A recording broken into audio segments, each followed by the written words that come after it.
শেখ মুজিবুর রহমানকে স্বাধীনতার ঘোষক উল্লেখ করে এসিল্যান্ড সরাইল নামক ফেসবুক আইডি থেকে স্ট্যাটাস দেওয়ার ঘটনায় ব্রাহ্মণবাড়িয়ার সরাইল উপজেলার সহকারী কমিশনার ভূমি সিরাজুম মুনিরা তোপের মুখে পড়েছেন।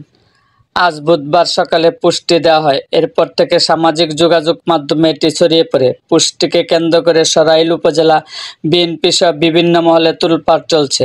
উপজেলা সহকারী কমিশনার ভূমি সিরাজুম মুনিরা আনন্দ উচ্চ বিদ্যালয়ের মাঠে স্বাধীনতা দিবসের অনুষ্ঠানে যাওয়ার পর সেখানে উপস্থিত উপজেলা বিএনপির নেতাকর্মীদের তোপের মুখে পড়েন। এরপর তিনি মাঠ থেকে দ্রুত ফিরে আসেন। পোস্ট দেওয়ার পর 1 ঘন্টার মধ্যে পোস্টটি মুছে ফেলা হয়। পরে অপর একটি পোস্ট বলা হয় প্রথম পোস্টটি ফেসবুক হ্যাক করে করা হয়েছে। তবে এই ঘটনাকে সরাইল উপজেলা বিএনপির পক্ষ থেকে নাটক দাবি করে তার দ্রুত অপসারণের দাবি জানানো হয়। সরাইল উপজেলা সহকারী কমিশনার ভূমি সিরাজুম মুনিরাকে তার দায়িত্ব থেকে প্রাথমিকভাবে অব্যাহতি দেওয়া হয়েছে। তাকে চট্টগ্রাম বিভাগীয় কমিশনারের কার্যালয়ে সংযুক্ত করা হয়েছে। বিষয়টি নিশ্চিত করেন উপজেলা নির্বাহী কর্মকর্তা মোশাররফ হোসেন।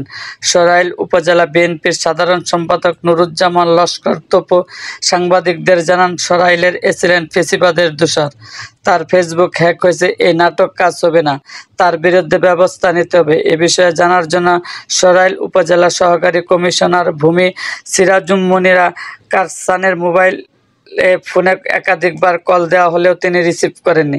তবে ঘটনা সম্পর্কে সরাইল উপজেলা নির্বাহী কর্মকর্তা ইউনো মোশাররফ হোসেন জানায়, এসিল্যান্ড দাবি করেছেন লেখাটি তিনি লেখেননি। এই আইডির পাসওয়ার্ড অনেকের কাছে ছিল।